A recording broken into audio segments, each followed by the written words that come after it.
Hello po, good morning, good morning. Good morning sa atin lahat.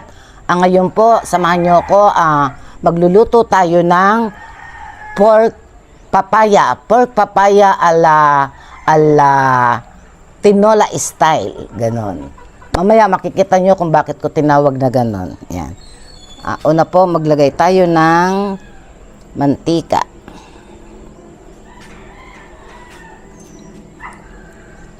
Yan. Painit natin ng konti.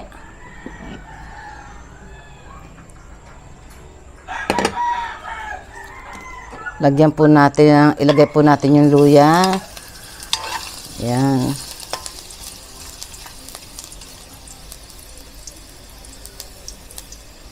Sunod na po natin ang sibuyas.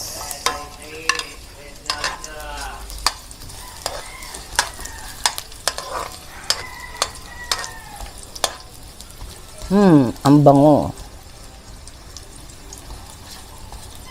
Ang bango ng luya at sibuyas. Pag sinabay ko pa tong bawang, lalong mabango. Ba't kaya iba ang aroma ng mga tatlong spices na to? Yan, lagay na natin ang bawang.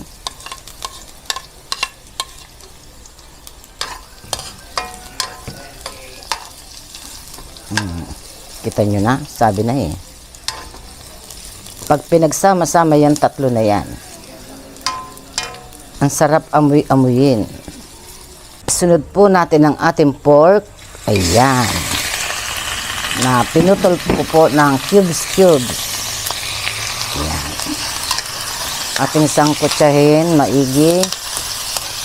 Tapos, lagyan po natin ng konting paminta.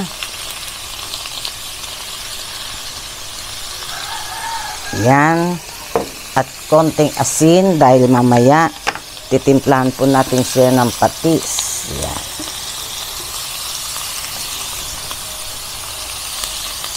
Yan. Para yung pong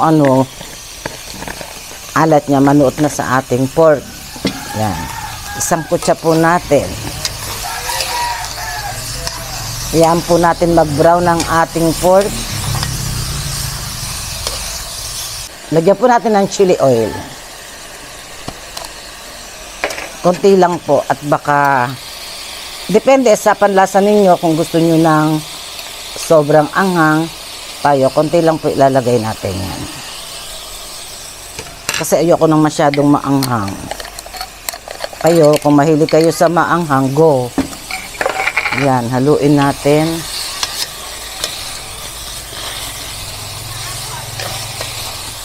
Baliin mo na lang yung sanga para makakuha ka. Yung sanga, baliin mo. Yan. Ninangingi ng malunggay. Lagyan po natin siya ng coconut milk. Yan. Tapos, pakuluan po natin siya. Sandali. Hindi yan. Yan. Pakuluan po natin siya. Ayan guys. Naglangis na ng ating gata. Dagdagan po natin ng tubig siyempre hanggang sa lumambot. Yan. Pakuluin po natin siya ng another 30 minutes. Yan guys. Lagyan natin siya ng turmeric. Turmeric. Yan. Tapos lagyan natin siya ng curry powder. Yan. Dagdag tayo ng patis. Alam nyo guys, mas masarap yung patis ng, alam nyo yung bagong isda. Di ba may bagong isda na umiibabaw yung tawag nito, yung parang patis. Mas masarap ilagay yon. Pero pwede na to. Yan. Tikman natin if okay ang sa alat.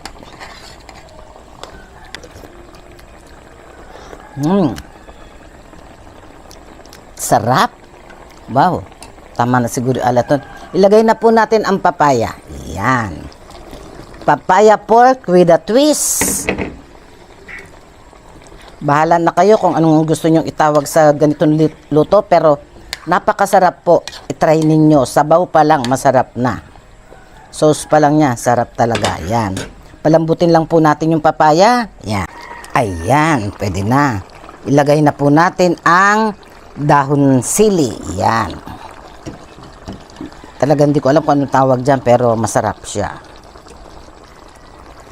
Papaya, pork papaya with a twist. Ala tinola, ala ano.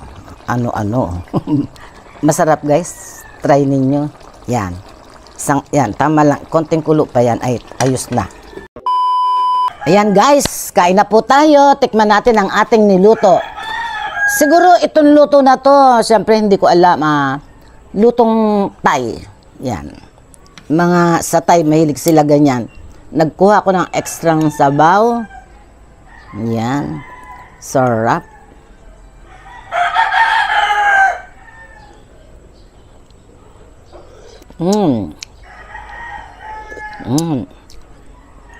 Sarap. Mainit. Siyempre, ang paborito nating may taba-taba na pork. Yan. May nakahanda akong mainit na tubig dun eh. Pagkatapos kong kumain, iinom ako ng tubig na mainit.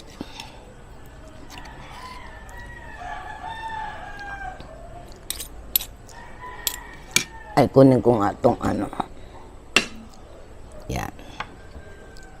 At ang papaya, papayang hilaw. Pwede pong malunggay ang ilagay natin sa halip na, halimbawa, dahon ng sili. Kaya lang, yung aming puno ng malunggay, napakataas. Ayun. Hindi ko maabot. Hindi ko naman kayang baliin yung sanga. At medyo mataba na.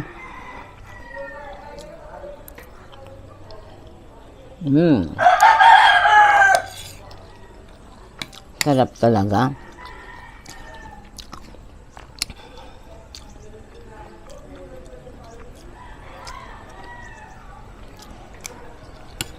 Ang sarap.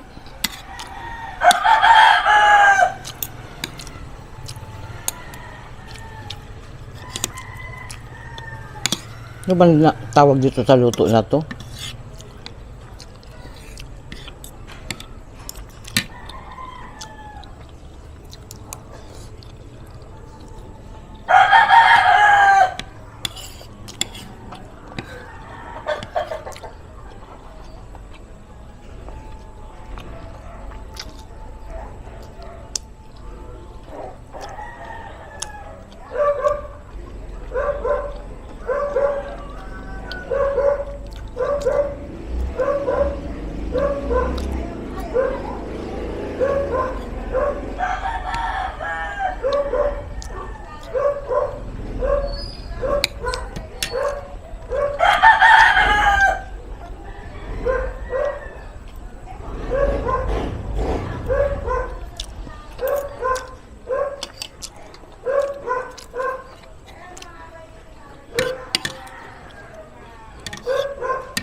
Guys, promise.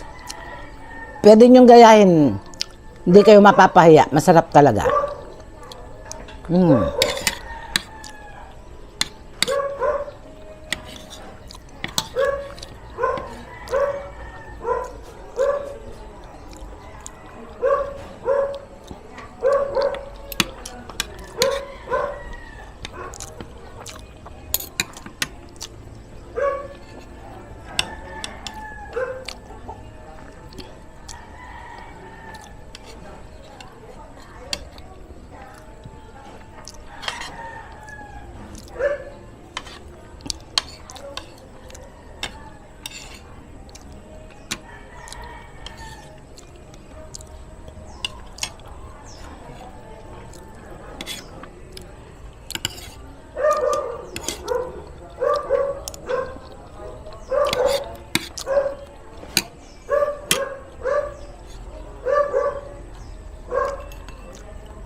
Sarap.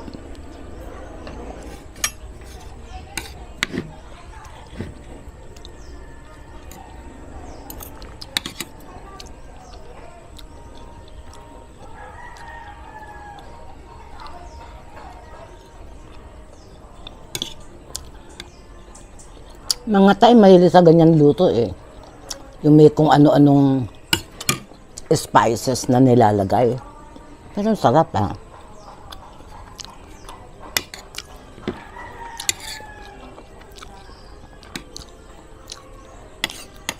Sa Thai restaurant ako, nakatikim ng sinangag na may bagong isda. Ewan ko kung sino naka-experience sa inyo nun.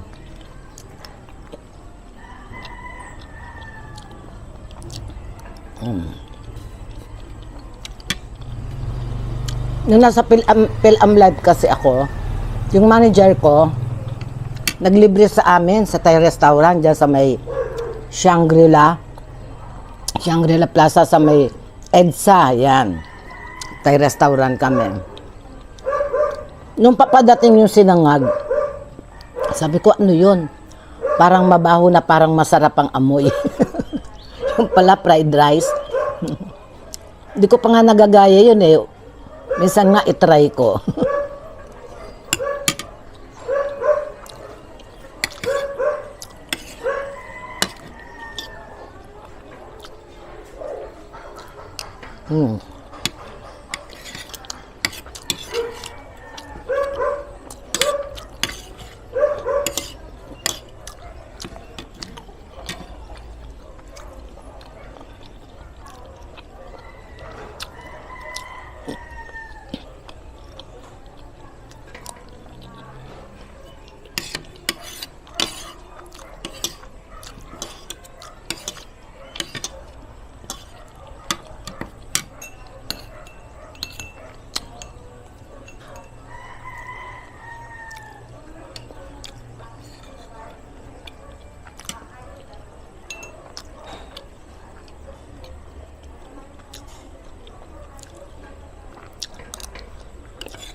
In fairness talaga guys, ang sarap.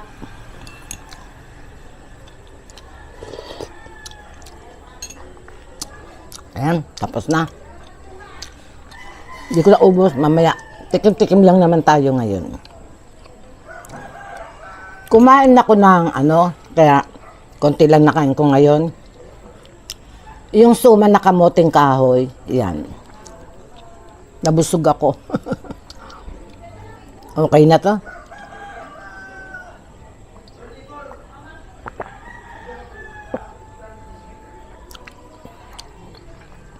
Sarap talaga.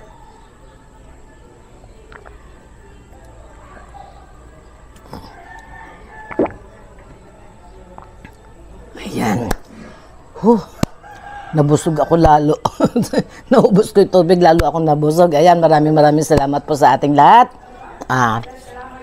Lubos po ako nagpapasalamat sa inyo, sa mga subscribers, sa mga viewers, ayan, sa mga silent viewer, ayan, maraming salamat po sa inyo. At sana po yung pong hindi pa subscribes na po. Bye-bye po. I love you all. God bless.